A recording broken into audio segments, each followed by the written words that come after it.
మన పూర్వీకులు కట్టారు. ఇది మన నాగరికతకు చిహ్నం.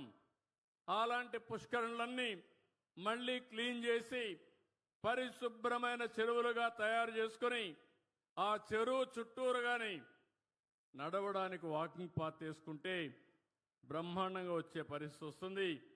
అది కూడా తయారు చేస్తామని చెప్పి కూడా నేను మీకు తెలియజేస్తున్నా.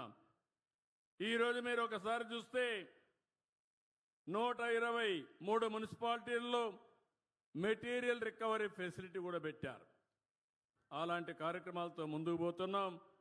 ఇప్పటికే అనంతపూర్, సత్యసాయి జిల్లాలు ODF ప్లస్గా వచ్చాయి. ఇంకో పక్క